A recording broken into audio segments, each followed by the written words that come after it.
Hello, everybody, and welcome in to Blue Jays Today, folks, where today we are obviously going to be breaking down the latest Toronto Blue Jays free agency rumors and updates. Winter meetings are officially done. They were pretty eventful, I would say. Like, I would have liked to see the Toronto Blue Jays do a little bit more than just, that one big-time trade, but, honestly, I don't think anybody saw that coming, no. So it was definitely an exciting time nonetheless, and hopefully Ross Atkins did a little cooking and laid the groundwork for a couple deals to come. That's the hope. That's the optimism. Don't worry, the cynic is going to come out later, everybody, because, frankly, we haven't done a whole lot, right. But we're going to get into what they could do in this podcast, and there's certainly a lot of moves that they could still make. I'm your host, Nicholas Playlog. I'm your host, Adam Peddle. Yeah, let's talk about that winter meetings just a little bit before we get into it all, because obviously, as you see, this YouTube title and this podcast title, it's called, is Teoscar Hernandez returning to Toronto? And it's because there's been a lot of rumblings about the Blue Jays being interested in Teoscar Hernandez, and are the Dodgers as strong candidates for him anymore? But before we get into all that, Jimenez coming over to Toronto. I didn't see it coming like you mentioned, but I think I'm going to talk about it on a video coming out tomorrow. I think this Jimenez trade, it's always starting to grow on me, and it could look very strong if we do follow up with a big bat addition or maybe even a starting pitching addition. It feels like we're kind of rounding out our team on the defensive side of things as well. Listen, man, the deal is a slam dunk if you go out and you add another elite offensive player, and that's really the caveat here, I'm going to look back at this deal and think about it horrendously if Teo doesn't come, or Alex Bregman doesn't come, or, Santander doesn't come, right? Any one of those guys, that is part of it. It's almost like, okay, we make this deal, but then, it's like 1B part of this deal. Step 2 of this is you got to go out and you got to acquire some type of slugger, because you did sacrifice some offense, giving away Spencer Horwitz and acquiring Andres Jimenez, even though the defense is incredible. So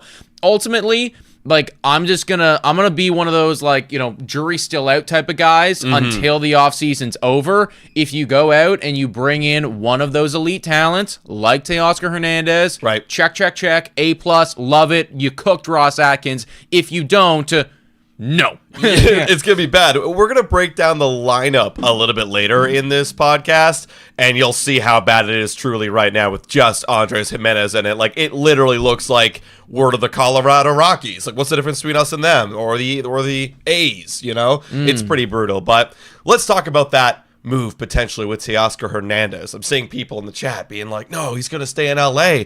But is he going to stay in LA? Are the Blue Jays going to swoop in and get him? Because, hey, they're not out of the running. They're in this running right here. Big shout out to the Blue Jays Nation right here for posting this article detailing the entire Teoscar Hernandez situation. If you want to go check it out, get the full read, go click the link right here, bluejaysnation.com. It's in the description. So yeah, they're pursuing him, and that's coming out right here from Ben Nicholson-Smith, quoting Ross Atkins, saying that the Blue Jays absolutely have interest in a reunion with Teoscar Hernandez, and that's good to see, right? There was kind of, last year we're kind of questioning whether they were going to go for Hernandez or not, and then, when they don't offer him the right contract, we're also then questioning this offseason, well, are they really going to do it again? Or are they going to go down that rabbit hole again? And does Teoscar even want to come back and play? Well, we don't know about that, but we do know the Blue Jays are going to be going after him, and they're interested. Yeah, they should, right? At the beginning of this offseason, there was a little bit of a debate in Blue Jays land as to, well, which outfielder are you going to target? Is it Santander? Is it Teoscar Hernandez? And at the beginning, it was feeling like, based off of all the reports that were coming out, they were heavily favoriting Anthony Santander. Yeah. And they weren't even really looking that hard at Teo, which I personally think is just ridiculous. Now, I do think if I had to choose one or the other, I would take the 30-year-old Anthony Santander, who just hit 44 home runs, over the 32-year-old Teoscar Hernandez. As much as I love Teo, however, we're talking about just a minimal difference here, in my opinion. Like seriously, I'm totally fine if you want to go get Teo, and it does feel like now the Toronto Blue Jays management, or at least the reports that are coming out about them, are looking at Teo pretty similarly to the way that they're looking at Santander. It's like, hey, both of you guys can hit. Yeah, maybe one of you has a little bit more power, one of you has a bit more contact, but honestly, like, we just need somebody to protect Guerrero in this fucking thing, so let's get one of you. Yeah, absolutely. Also, quick shout out to 3-Point James saying, warped.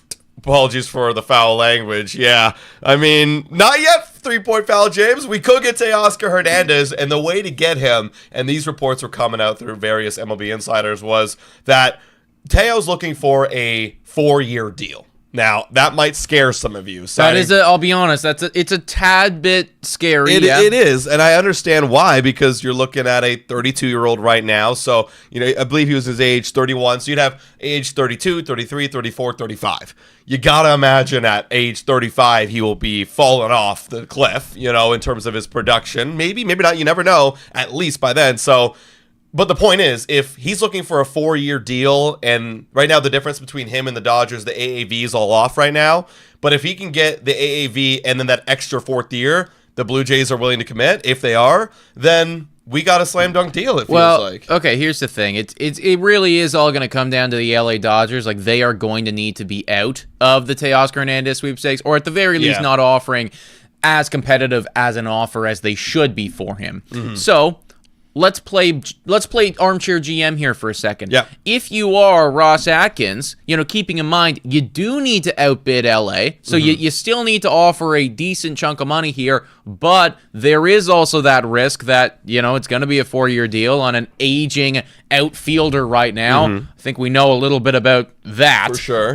What is a realistic average annual value and total value for Teoscar Hernandez that you would be comfortable giving to him, but you also think might be able to outduel the LA Dodgers, right? Because you got to do that balancing act right here. Yeah, no, it's a good question. I mean, think about what he got last year. What was it, roughly? 25 million. Was it 25 on the dot? I think it was 25 on the dot. It was something like 22.5 or something like that. Let me double check while you're talking. But honestly, the round number I think that would absolutely get it done is 25 for 4, $100 million. Right. That's the round number. I think if you offered that, slam dunk, I think he's going to be a Toronto Blue Jay. Now, are you comfortable with that? Now, that's the other thing. I think I'd be more comfortable if I'm really getting cheap and on this deal. Give him how much was it? 20. It looks like that's it was. What I'm going to base my answer off of. I think it was. I'm trying to find it right now. 23 and a half, was that 23 and a half, okay, I believe it is. So we were both kind of wrong. So right there, you pay him 23 and a half based on what he did in Seattle, but obviously it's inflated a little bit because you kind of, with 1-year deals, you kind of get a lot in 1 year, like more AAV than you typically would. However, you can make an argument. Dude played like a 23 and a half, if not $25 million guy last year. Granted, you do have to take away a little bit for the age. So that's why I keep coming back to what he got paid last year, 23 and a half. They also gave him, I don't know if he actually received this or not, but it was $1 million in incentives. So I'm not sure what those incentives were. Right. Like, make the World Series, make the, I don't know. Right. But with the potential to go to 24 and a half. So I guess with that being said, would I be uncomfortable with signing him to a 4-year deal? A little bit, but if that is what's going to get it done, I'm going to have to sacrifice, 2027 and 2028, which would be the bad half. You're assuming the bad half of that contract. But look, we'll cross that bridge when we get there. We're trying to win next year, and I know he could be good for at least, now this year, if not next year. So to answer kind of your question, I'm comfortable giving a 4-year. Take that 23 and a half, so it'd be 47 times 2. What's that, 96? It's like 95, something like that, yeah. Give him $94 million, 4 years with incentives built in. That's what I'd be kind of looking at. That is a lot of money, but I mean, that is kind of the going rate for these guys, and I would anticipate that somebody like a Santander probably going to get paid even more than that, because if you are Anthony Santander, now I don't know exactly what he is looking for, but I've heard that the Toronto Blue Jays are looking to potentially give him a 5-year deal, right? And you got to imagine, that's going to certainly be over $100 million, because I would highly doubt that he takes less than $20 million average annual value. So if you are going to get one of these kind of premium, 4th or 5 hitter in your lineup type of outfielders right here that do have the potential to protect Guerrero and do have the potential, both of them, to hit a decent amount of home runs, it's going to cost. Now, you are taking the risk of dealing with them in their veteran old age, I guess, if you will, but we don't have the luxury to be screwing around with this. I've been saying that time and time again. We're a 74-win ball club right now. Yeah. If you're truly trying to be competitive next year, then I agree with you. You don't have the luxury anymore of worrying about 2027 or 2028 or whatever. That's a problem for probably another GM at that point, but a problem for later down the line. So, I'm with you, man. Just, do what it takes to get it done. Obviously, try to be smart about it, but I feel like we're taking this offseason just far too passively right now. Absolutely. We got to get aggressive at some point, and shout out to your TikTok clip you made this morning. Well, we'll talk about that. We'll talk about it a little bit later. Yeah, because somebody literally in the chat was saying, it's like, why is Max Fried on the thumbnail? Yeah, you're going to see. Let's not mislead anybody here. We're not getting Max Fried. It's impossible to get Max Fried. He is already a New York Yankee. However, some information came out in regards to that whole sweepstakes thing that we're going to talk about shortly. So that is why he's on the phone. Yeah, exactly. But to wrap up the whole Dodge thing, actually, Laura Lee Z in the chat just reminded me a few moments ago that Teoscar doesn't want any deferrals.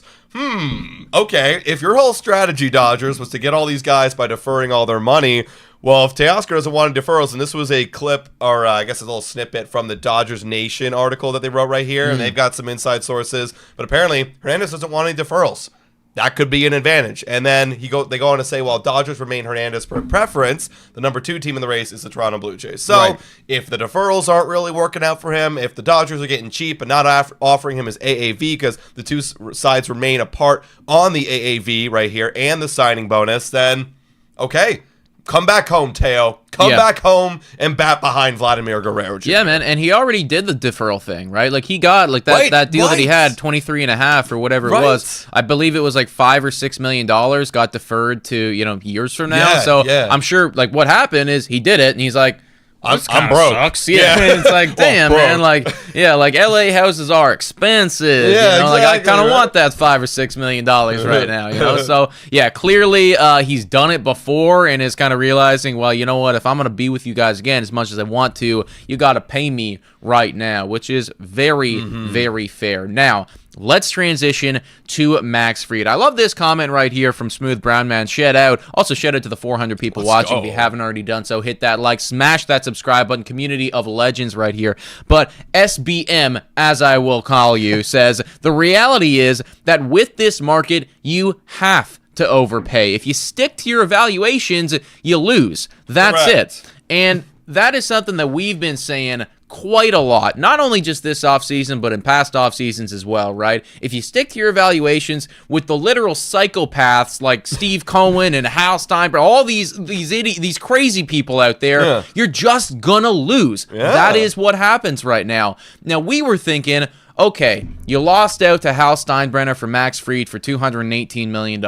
That is a lot of money. Yes, Max Fried's a talented player, but, we get it, right? It's like, you gave it your best shot.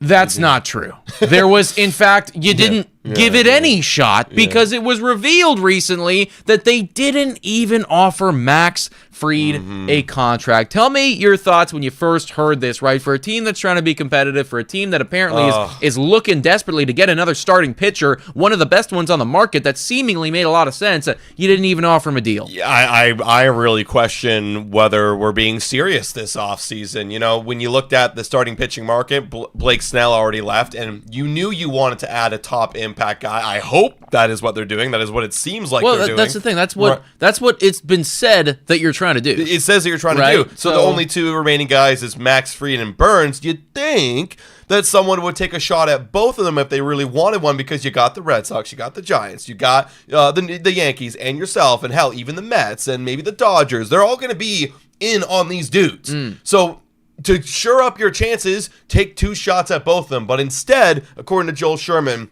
despite stated interest, the Blue Jays never made an offer. So when we're hearing all this stuff like the Blue Jays are interested, I mean, hell, we can even go back to the thing we just said about Teoscar Hernandez. They're interested. Yeah. Are they going to offer him a contract? Exactly. We don't know. We don't know, right? So to not even offer Max Fried a contract is ridiculous. It really does bring in the question how serious, like I mentioned, Ross Atkins and Mark Shapiro are about Corbin, Burns. Sure. Obviously, we've heard, and again, we don't know, but we've heard that they're deep in on Corbin Burns. They're going to be very aggressive, but we haven't heard that from them. We heard that from other people in the industry. So if everything's leaning right now towards the Giants, and if we're barely offering any, we didn't offer anything for Max Fried. Who's to say that we're going to offer anything of competitive nature for Corbin Burns? Who's to say that we're going to offer anything to anyone ever, right? I mean, like, you hear all these reports, and this is why, you know what, the baseball offseason is so frustrating in so many ways, because you hear all of this different shit,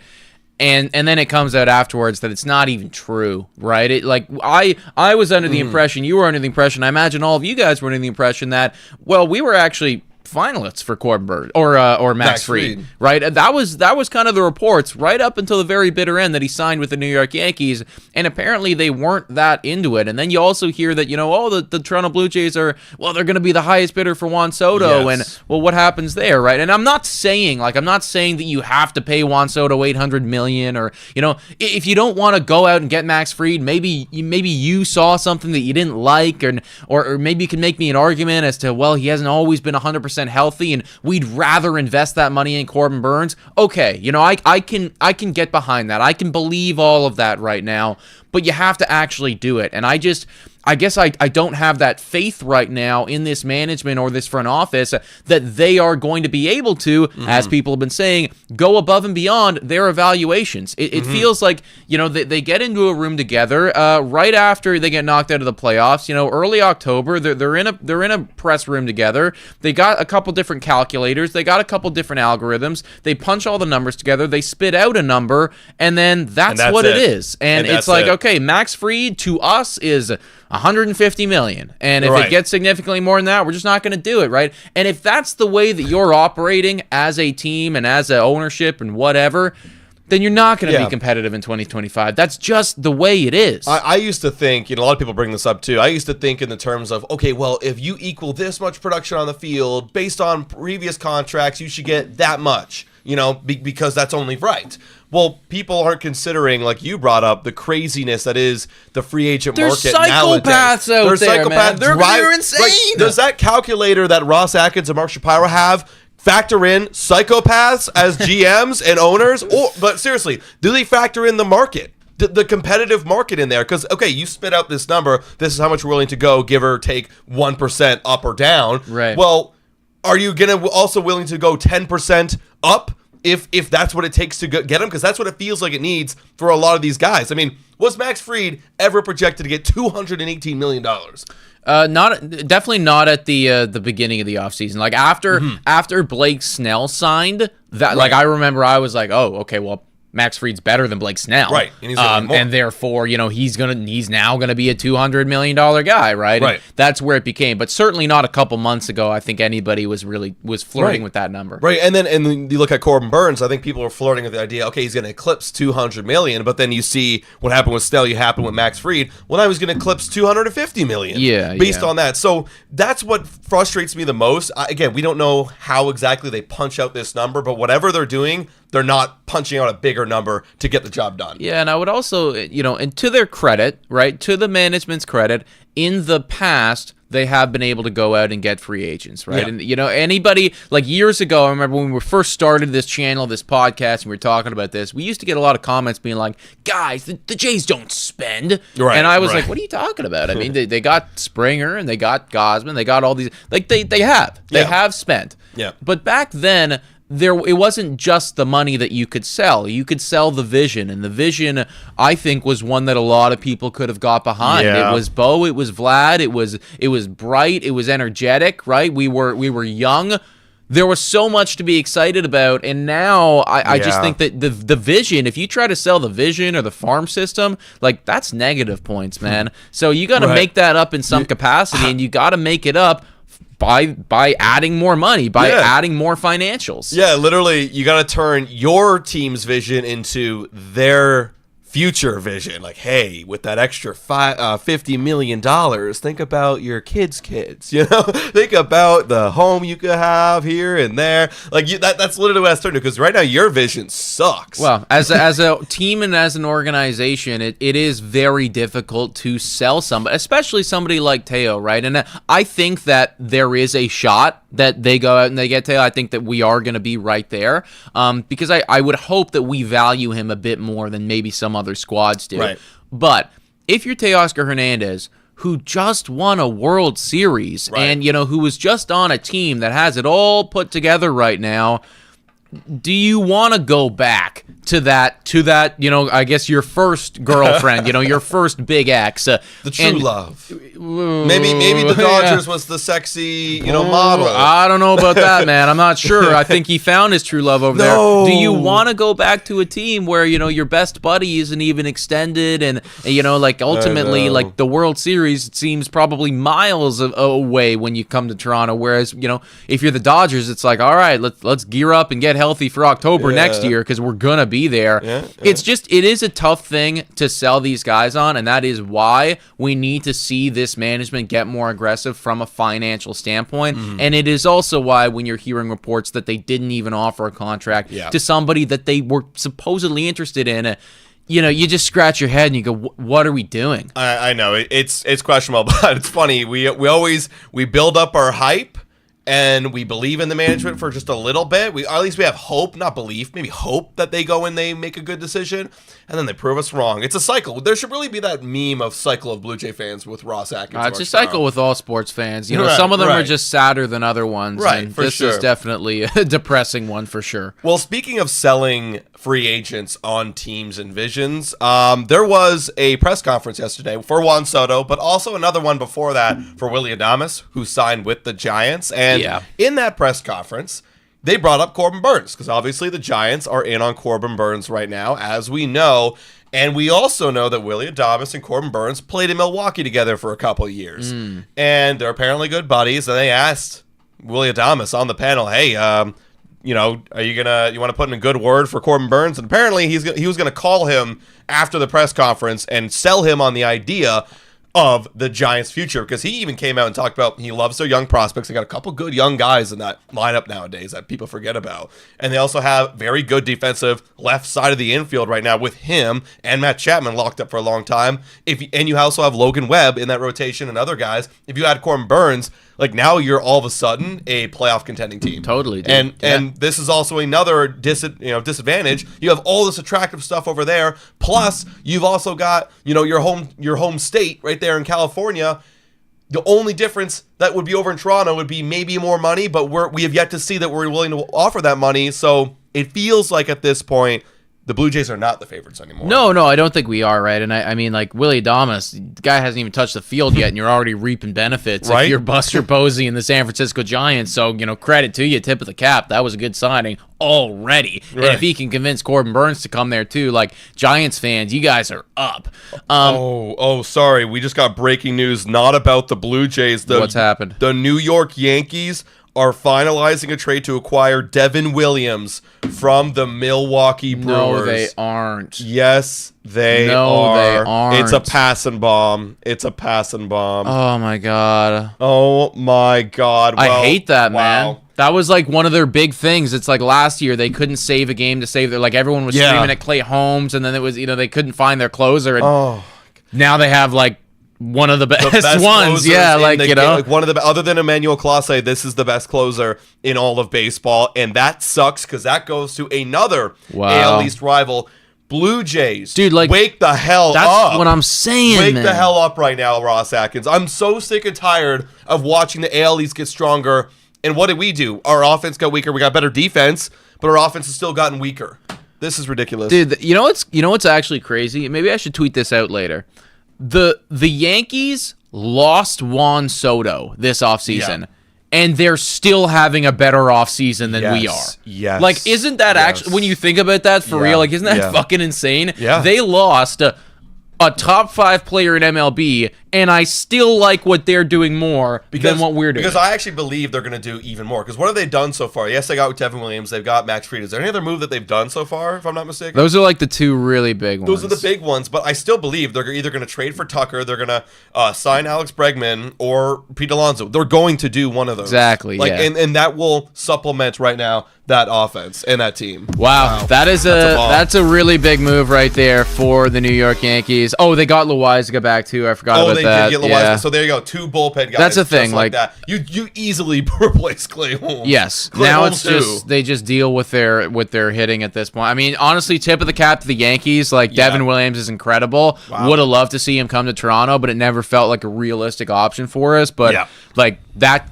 We're gonna start to hate that guy because the second that he comes out to the Toronto Blue Jays, it's game over. Like you can. Oh, you're done. Yeah, like pack it in, boys. Well, like the game's finished. I guess the one saving grace is he's on a 1-year deal. He's on a 1-year deal. So we'll see what they decide to do with it there. And they absolutely they got off from the bag, or he's gonna go test it for the agency.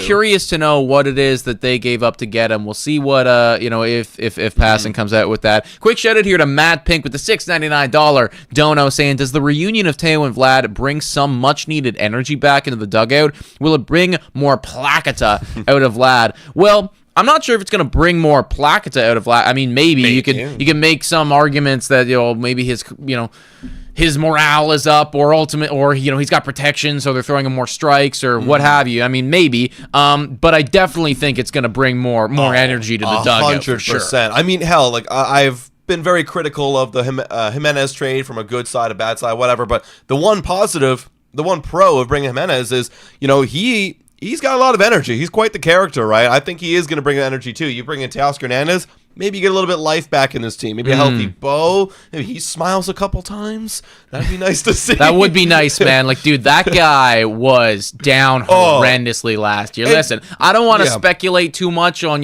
people and what's going on with their personal lives or their minds or something, but it doesn't take a fucking psychologist to realize that dude was going through it. No, seriously. Like, actually, like this, there's a legitimate argument. Again, I don't want to speculate or say anything about Bo Bichette, but like, he was going through a very difficult time for the first time in his baseball career, and that's going to affect your mental. The mental was definitely like, listen, it just, you look at any time they flash it over to this guy, like, genuinely look like his dog just died type of thing. So, like, seriously. I mean, hopefully the guy comes in not only just feeling healthy, but feeling healthy up here as well, because that is, you're never going to play good if you don't have that. But that's the breaking news with the New York Yankees right now. Not a good update for Toronto, everybody. Things keep getting worse. Things keep getting worse. People keep getting better. We keep doing nothing. Now, we're going to flash over to this lineup in a second because I tweeted this out the other day, and I want to hear your thoughts about this. But if you haven't already done so, everybody, we got 516 people in here right now. Guys, please hit that like button. Can we get up to 169 likes? And if you haven't already done so, subscribe to Blue Jays Today. Your name will pop up right here. The support recently has been incredible as we're following along with this offseason, guys. We're going to keep following along with this offseason and just pray to God that they do something noteworthy. Yeah, I really hope so because, again, we're about to flash up this lineup. Oh, man, dude. Like, we are regressing, everybody. Nick tweeted this out the other day. Yeah. Looking at Roto Champ's projected lineup. Now, a lot of people were saying, where the heck is Dalton Varsho? He's going to probably, we'll see, start the year on the IL. Yeah. Let's run through this thing together, shall we? Let's do it. So first off, you got George Springer leading off. I mean, we kind of felt like that was inevitable unless you found a leadoff man. You could make an argument Jimenez could go play up there, like with the stolen bases, but I got to see that bat turn around first. But, I mean, I also got to see this bat turn around. So that's up in the air. There's George Springer. Then you got the obvious guys, Bo Bichette, Vladdy Jr. That's your core. The Blue Jays will not go if they don't go, at least. And then, to follow up Vladimir Guerrero Jr., you got Kirk batting in the 4th spot like he did in 2022, but he's got to be an all-star for that to make any sense, Nick. Yeah. These guys, they're projecting to hit 270. Fuck, if he hit 270, that's awesome. We're laughing, man, if he hit 270. We're definitely laughing. I guess, it is ridiculous to see Kirk there, right? But then you look at the rest of the guys, and it's like, well, who would you rather have there? And I actually don't know. I genuinely don't know. No, literally, like Dalton Varsho, I guess when he's healthy, but we've played with that experiment with him being a cleanup hitter. He is not a cleanup hitter. Also, we do have updates on the we do. thing, but let's finish this and we'll flash it over to you guys in just a moment.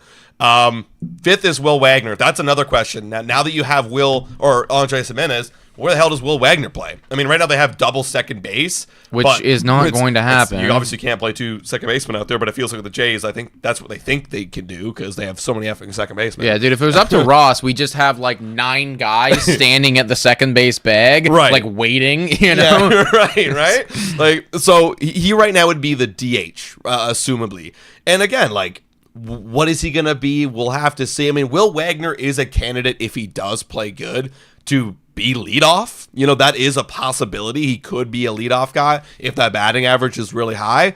I mean, you're looking at the stats right now. Well, it's a thing. I mean, like, again, I don't know how... You can't really put that much weight to any of this because he had 82 at-bats, right?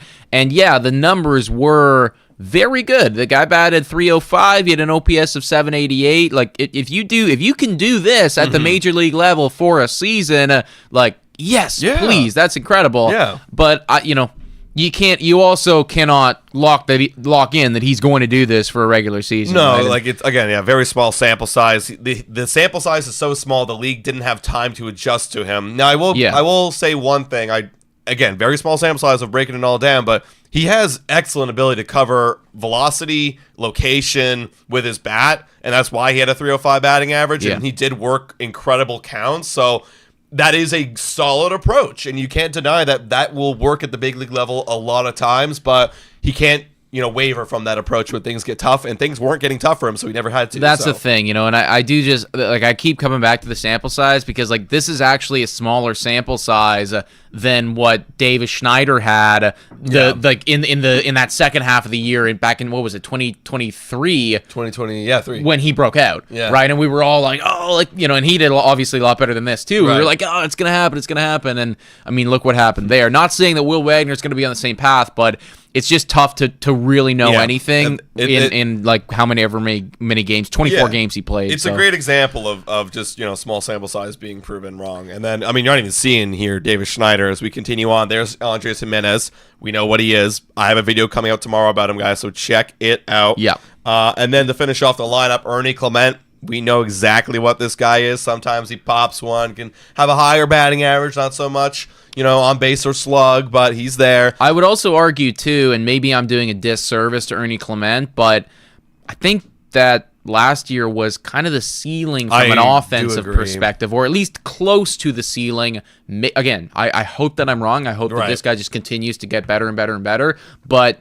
I mean, I wouldn't be expecting too much more from him from an offensive standpoint. Yeah, absolutely. And then you got Nathan Lucas, which this could be the Dalton Varsho right here. I mean, fuck, guys. The fact that we're having Nathan Lucas in our starting lineup is just not a great place. No disrespect to Nathan Lucas. I want him to get, as a from a personal level, get a shot somewhere.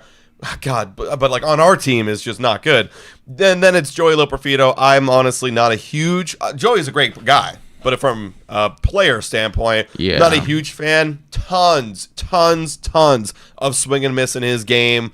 And that rounds out the lineup. Like, we need to add Teoscar Hernandez in here, get rid of Joey Loperfido. Nathan Lucas needs to be Dalton Varsho. And then even then, it's like, okay, that's still a really shallow lineup. And I would also agree with Unknown in the chat right here saying that those averages for the projected lineup is ridiculously high. And I am looking at them and I'm like, damn, like 245 out of Springer. Like, that's too high. Can we get that? Can we get, I mean, if Bo Bichette's healthy, I think 280 is certainly there. But, for sure. You got another 270 out of Kirk. Yeah, that's way too high. 272 out of Will Wagner, who's got 82. I mean, it's just like, we are definitely, like, a lot of these people to do this, they're hitting their ceiling. I mean, the only one I actually agree with is like Joey Loperfido. At 217. Literally, it's like, okay, that sounds pretty realistic to me. And I guess Guerrero being 296, it's like, okay, that's a realistic outcome right there. But I mean, there's clearly a lot of work to be done here. I tweeted that out just asking people, hey, let me hear your thoughts on this. A lot of people were not happy about it. So you guys, please let us know your thoughts in the comments down below about that. And like I said, if you haven't already done so, hit that subscribe button and join the community.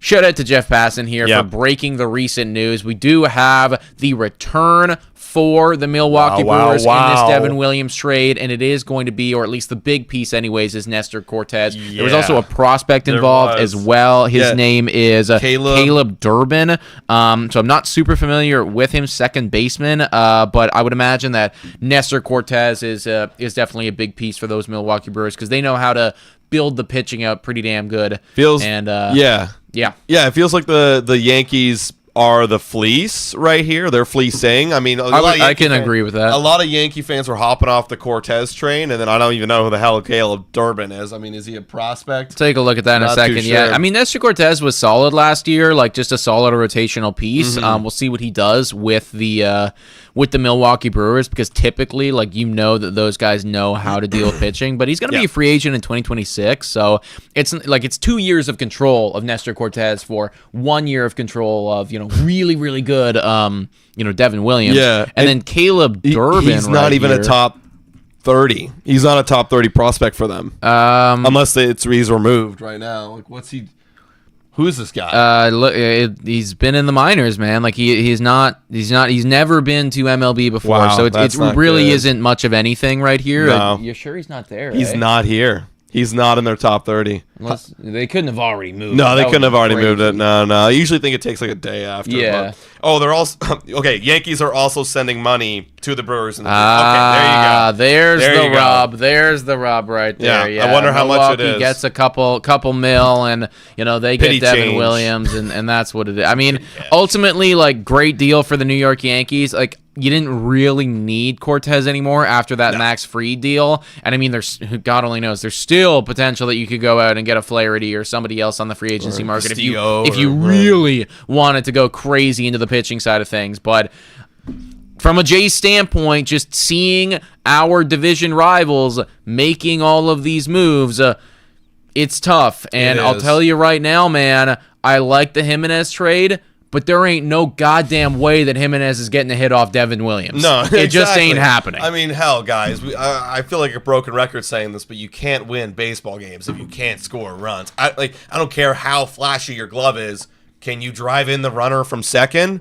Well, yes or no? And that's the thing. Like, typically the best teams in baseball, like the best teams, when you have like the best defense and the best pitching, you average 3.8 runs a game or something like that against. You know what I mean? Like 3.5. Like 3.5 to like 4 runs a game. Right? You're in that range where it's like, okay. But that still means that to win more games than you lose, you got to score 4. Yeah. Dude, I think we score 4? I forgot what it was. I think we averaged like 3.7. It's not enough, man. I know we were 23rd. I looked this up yesterday, but we're 23rd in baseball in runs scored. That's ass. Like that's so bad. Like, you can't win like that. Like it's that black and white, man. Like, we go through all the OPSs, the projected numbers, the metrics, but at the end of the day, you only have the 23rd highest run scored. Correct. That's why you have 74 wins. Yeah. If you can score, 4 to 5 runs a game, this team would be incredible. Amazing. That's exactly what the team was in 2021. We scored like 4.5 runs a game. I think even in 2021 we were close. We were like close to 5. Yeah, or if not more. Like we were like 5 runs a game type thing. And that's just a travesty. I always think back to 2021. That is a travesty how we didn't make playoffs. I know, man. That was genuinely like the most ridiculous thing ever. I don't know how you have 2 MVP candidates and also the Cy Young and you don't make playoffs. Just a travesty. We don't need to go down that rabbit hole again, man. It kills me. How the mighty have fallen, eh? Yeah. Let's give a quick shout out, everybody, to the sponsor of this podcast, and then we'll get into a few of your mailbag questions. Hey guys, time for a quick shout out to the sponsor of this video. Hit your picks and knock it out of the park with Betway. Scan the QR code down below or click the link in the description to join the action. Available in Ontario only, must be 19 years older to participate, and guys, please bet responsibly. Now, back to the content. Shout out to Betway, everybody, for being absolutely phenomenal. Before I tell you the lines right now, we have 99 likes. Who wants to be number 100? Massive shout out to whoever number 100 is. Let us know in the chat if you happen to be the 100th like on this stream. What are the betting lines that we have for this evening? We got your Packers. Or this afternoon. We got your Packers this Sunday, Nick. Oh, there we go. Right. It's going to be a good game, guys. It is going to be a good game. Big swing right now going on for the Seahawks. You have now the Rams creeping up behind them as they won on Thursday Night Football. So they are going to be hungry at home in Seattle to take down a big juggernaut in the Green Bay Packers. Do you like I use the word juggernaut? Right yeah. Like No, that makes me feel real good. So right now you got the lines. It's funny. I always think it's weird when they offer you an alternate spread of -0.5. I'm like, wasn't that just? Well, that's like what is effectively that? a win? I guess it's like you win in terms of a tie. Like maybe it's a tie. I don't know. I have to do the math there. But just pure money line right here. Obviously you are the favorites, even though you're away. What are you thinking? It's honestly I think we'll win, but this is one of those ones where taking the home underdog from a monetary standpoint on a money line thing might not be a bad option here. Like I think that you got to come to terms with the fact that there's a good chance that you lose. I think that the Packers are a better team than the Seattle Seahawks, but Seahawks are at home. Seahawks are, got some momentum right now. They're playing a lot better. Packers are coming off of a loss. Right. Like, honestly, probably not the answer that I want to give, but taking the Seattle Seahawks money line might not be bad just from a financial standpoint. No, I get it. I mean, I do think the Packers should win. I think it's going to be very, very close. That's why you see the spreads are not too far off from 0. But yeah, I mean, that does make sense. It's 220. You're getting 2 times 0.2 your money. Yeah, honestly, taking some player props in this one might not be a bad option. Might be the motive, folks. Picking a direct winner, I find picking direct winner is kind of tough, but yeah, pick some player options right there, guys, and go check out Betway. Click the link in the description or scan the QR code right here if you want to sign up, everyone. Also, massive shout out here to Matthew Strong, who got the 100th like. I see a lot of people in there saying, I'm 100, but the first one that I see is Matthew Strong. So shout out and thank you, dude. We appreciate everybody who's liked up this stream so far and all of our new subscribers, supporters. You guys are the best. Awesome. Let's get to some of these questions from the mailbag. We've asked you guys to submit them. If you want to submit them or submit another one or what have you, the link is in the description to do so. Very easy. Just click it and, send you to a form, fill it out, and then we could answer your question live here on our show. We got one in here from Chad saying, do you think having an elite defense helps attract free agent pitchers like Sasaki? Seems like it would help a guy like Sasaki win a Cy Young and then go somewhere else to get the big payday. If the Jimenez trade helps lead to a Sasaki signing, then I'd say it's definitely worth it. All right, do you think that having an elite defense helps free agent pitchers other than just Sasaki win a Cy Young? I would also, say, we'll be right back. Yeah, there's someone at our door right now, guys. Also, we're doing this podcast from our apartment. I would say, yeah, it certainly does help because who's everyone's favorite player right now in the Toronto Blue Jays? I'm just listening right now. Who's everyone's favorite player right now in the Toronto Blue Jays? It's Dalton Varsho, right? Dalton Varsho is. One second, I'm just listening right here. Go ahead. Oh, keep going. Okay. Dalton Varsho is loved by Kevin Gausman, loved by Jose Barrios, loved by everybody, right? Because of the great defense, and they love seeing him out there playing every day, and they back him up. So adding someone like Andres Jimenez definitely does help out for sure, and it is an interesting concept. I mean, look, if Sasaki's a young guy, 23 years old, if you go and sign with the Jays, that's not your career. I mean, think about when Ohtani signed with the Angels. They were already bad, but he went there because maybe he liked the market, he liked the location, he liked the team, he liked the personnel that signed him. And he goes, makes a great career out of himself, and then goes and gets the most money ever. So, yeah, he doesn't have to immediately go to a contender. He can go and build and get experience with a smaller team. So, sure, I think it helps a little bit. I think it definitely helps, man. I think when you're talking about just selling points for various guys, just like it's a selling point for somebody like a Soto to be like, oh well, we have Judge behind you or whatever. It's also a selling point for pitchers. That well, we got an incredible defense, and I remember there was a narrative for a long period of time. One second. Thank you, Betway. Thank you, buddy. Thank you very much, Betway. But it was also, there was a talking point for a long period of time with a Jacob deGrom, and I remember he was like, oh, this is the best pitcher ever, but this guy hates the defense because the Mets defense was horrendous, right? That was a big thing that was people speculated on for a long period of time. So I would imagine that, if you are a pitcher, having a great defense does make you feel good. I mean, fuck it. Like, you can tell when Chris Bassett, whenever anyone makes any error, it's like, this guy's like, losing his mind right there. Remember Ross Stripling when he got mad at who was Joe Panic? That's the thing, he right? got mad at Joe Panic. So I do definitely think it is a selling point, but ultimately, like, I think that the biggest selling point is we're going to win more games than we lose. For sure. Absolutely. So that was a question in from chat. Thank you very much for your question, man. Very interesting topic right there. This one's also interesting. We haven't really talked about this guy a whole lot, but this one comes in from Matthew Cron, and they're asking, how do you guys feel about Sean Manaea signing? I feel like he'd be a perfect left-handed starter in the rotation. By the way, we don't have any lefties in the rotation. No, we don't. We lost our guy, man. We lost our dude, so this is a very good thing you're pointing out here. And he's cheaper than Burns, leaving more on the table for a Santander type. Great job on the show, by the way. Thank you, Matthew, and thank you for your question.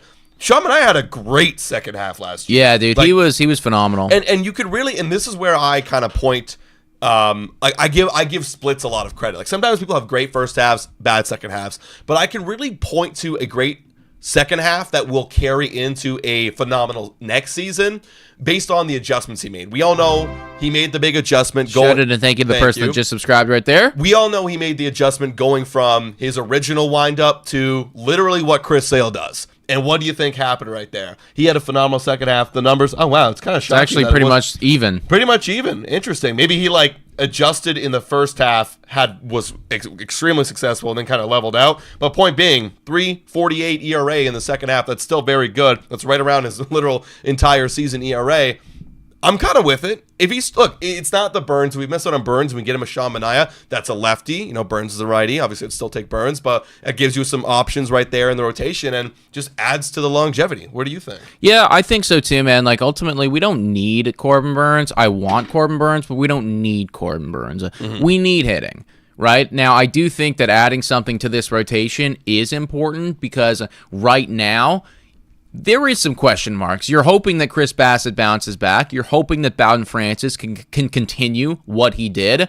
Can we guarantee any of those things? I don't know. Right. I mean, I think you're hoping that Kevin Gausman starts a lot better. I think that he will, but eventually that guy is also going to get up there in age and something's going to happen. So, yeah, like there is a lot of question marks still in that Blue Jays rotation. Just adding somebody else in there that started to look like they were really figuring it out in Sean Manaea is a really good option because I don't think you're going to need to pay him that much money. And I do think that if you bring him in and then you go out and you get a Santander and, if we're really going crazy, you bring in a Christian Walker too, and it's like, okay, well, there we have it. We address the hitting. We got a little bit back in the pitching rotation as well. We're feeling good. We can walk into next season. So, no, I think it's a good shout for sure. Absolutely. So thank you for that, guys. I really appreciate that, Matthew. Final question. We've got Connor in here saying, if the Jays sign Burns, who has the best rotation in the AL? And I have been thinking about that quite a lot because you look at the Yankees, you look at the Red Sox, they've got some pretty good guys in that rotation. I think we can safely count out the Rays and the Orioles right now because the Orioles lost, or we're assuming they're going to lose Burns, and the Rays, God only knows. Who do you think's got the best rotation in the AL if right now the Blue Jays were to sign Corbin Burns and nothing else were to happen? So looking over at the Yankees right now, they'd have Garrett Cole, they'd have Garrett Cole, they'd have Max Fried, then they'd have Carlos Rodon, then they'd have Luis Gil, then they'd have Clark Schmidt, they'd also have Marcus Stroman in there. That's pretty good, man. Pretty darn good. I do think you get Corbin Burns in there, and it's like, okay, well, Corbin Burns and Garrett Cole, you could argue that those guys kind of are equivalent. Then you got, the Max Fried. I think Max Fried maybe at this point in his career might be a bit better than Kevin Gausman, but, that's also pretty damn close right there. It's really tough. Honestly, the swing would probably be Bowden Francis continuing what he does and Chris Bassett returning to form. That's the swing for me. I absolutely agree, right? Because I've kind of broken it down. Like, if you did get Burns, Garrett Cole, kind of equal, I'd say, in my opinion. Yeah, sure. Fried, Gausman's got to return to form, and then that would be equal, in my opinion. Carlos Rodon, that's a shaky guy. I mean, you could square him up with someone like a Bassett who's been up and down shaky, so that's equal. And then Luis Gil, I mean, that could be your Mountain Francis right there. And it's like, if they both are still playing good, boom, that's your equal. Yeah. Marcus Stroman would be, I guess, the Jose Barrios, which I think we have a little bit of advantage. So if everyone does what they're supposed to do, and everyone does what they're supposed to over here on the Yankees, yeah, I think they would, because don't forget Clark Schmidt though. That guy popped off when he was on the field. Yes, I guess it depends on what they're gonna do. He only had 16 starts. Yeah, he had 85, and that's the thing. I don't know if it was in the first half or the second half that he did that, but I mean, like, clearly when he was playing, the guy was really, really good. So I don't know. Maybe he found something. Maybe he didn't. I think that ultimately, like, I think that it's close enough that you can't say definitively one or the other. Whereas right now, you can say definitively it's the Yankees or the Boston Red Sox, and it's not us, right? But if you get Corbin Burns, then you're just as much of, in that conversation as anybody else, and then it's like, all right, boys, go out, go play, give it your best shot, and we'll see where we're at, come September. Yeah, because I think looking at the Red Sox too, if you got Burns, they got Crochet and Houck, we got Gausman and Burns, boom. I think you could argue that could be even a little bit better. More proven, at least. More proven, for us, exactly. Houck had one great year last year, right? And then Bayo's a 4 ERA guy, never been a solid dude. Cutter Crawford's been shaky. So, I mean, Barrios and Bassett immediately take him down, and Bowden. So, if we got Burns, we would smash the Red Sox, but Yankees would be close. That's the thing, like, you enter the conversation at that point, and then it really just does come down to, all right, what are we going to do on the field? Quick shout out here to Scott Farr with the 99-cent donation. W's in the chat for Scott Farr, and W's in the chat for everybody that is tuned in to this Blue Jays Today show, folks. Y'all are the best. We got 500 people still in here right now, guys. If you haven't already done so, hit that like, smash the subscribe button. Let us know your thoughts about everything that we talked about today. Should they have offered a contract for Max Fried? Should they go heavy in on Teoscar Hernandez? What about Corbin Burns? It feels like we're just like slowly falling out of that race. Yeah. Is this management blowing it again, or do you still have faith that they're going to do something big this offseason? If you do, I mean, you're just like me, and you're a sucker for punishment. A quick shout out to Scott right here. We saying, you're missing the Yankee trade. We actually covered that halfway through this podcast, so all you got to do is, once we finish this, go back, listen to it.